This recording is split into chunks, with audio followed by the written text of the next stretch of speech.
Alright y'all, welcome to Chris. Today we're going to be discussing Spider-Man coming back to the MCU. We're going to be discussing Jay-Z's decision on who's going to do the Super Bowl in 2020.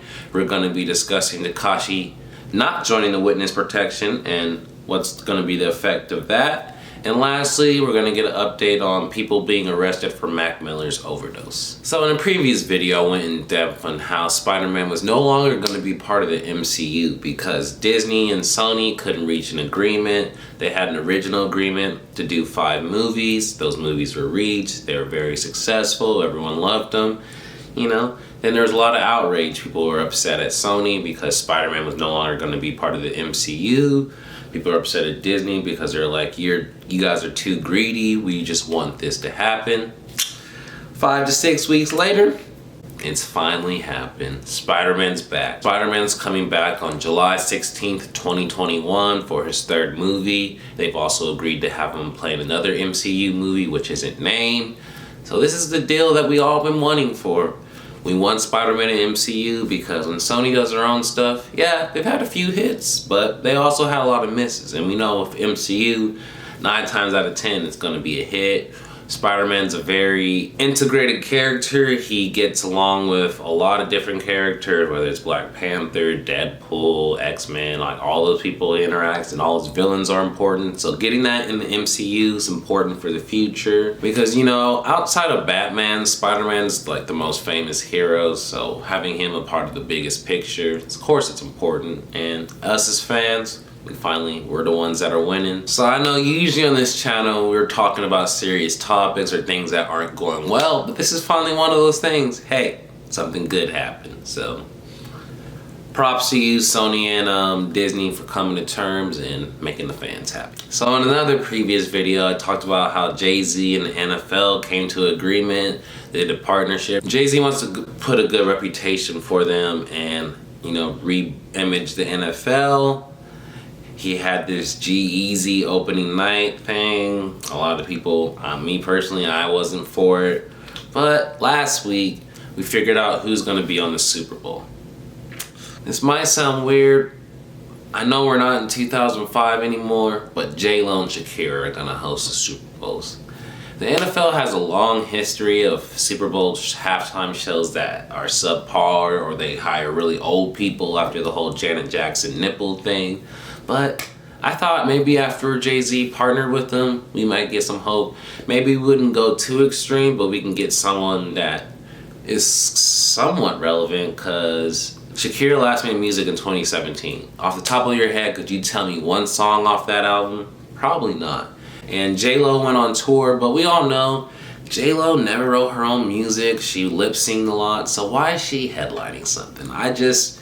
Jay-Z, I know they're in Miami, so maybe that's why. And they also said a few other stars have not been announced, so I'm thinking probably Pitbull's gonna show up or something, you know, a few more, maybe.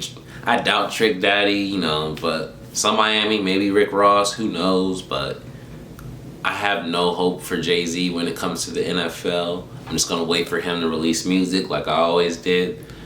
Don't get me wrong, Jay-Z, his whole Rock Nation as far as representing athletes, I respect all that, but this NFL one is the part I don't agree with, so hopefully you can change my mind in the future, Jay, but as of now, you've been cooning, my nigga.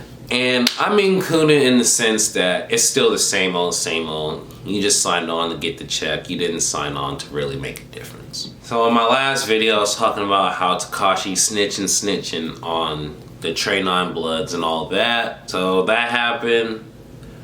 We found out last week that he's not gonna do witness protection, actually, and he's just gonna have 24/7 bodyguards for him and his family. You know, that's pretty expensive, so he thinks he's gonna be able to reclaim his music career, make the money from that. I don't know how to feel about that because, 1, would you support his music after he's the biggest snitch in hip-hop history? 2, you snitched on some important gang members. They gonna come for you for the rest of your life. Do you really honestly think he's gonna live to see past the 2020s? Because me personally, I don't think so if he's not gonna do the witness protection. We'll see, but damn, man.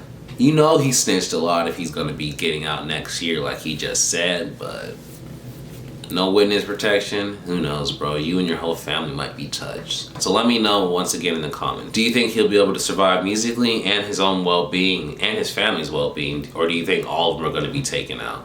Because me personally, I'm leaning towards, I know he's gonna be taken out. I don't know about his family, but I feel like he's gonna get taken out at some point. And in another video, we talked about how Mac Miller's drug dealer was arrested. The two women that were tied to the connection haven't been arrested, but there's, you know, they dig deeper when they find the plug. They want to know who created the drugs. They want to know who was the middleman in supplying it. So last week, a 36-year-old Lake Havasu resident, Ryan Rivas, was arrested. They found a physician's prescription pad in his house, also all the drugs. He had guns, so his bail was at $50,000. So they know where the drugs were created. Now they had to find out how they got from Lake Havasu to Cali. And that's who they found this week when it was Stevie Walter was arrested. So Mac Miller texted Cameron Petit, who then, when Mac Miller, he said, hold on, give me a little bit. Petit hit up Walter to get the drugs to give them to Mac. And then that's how Mac died, you know. Then Petit gave his whole sad story that,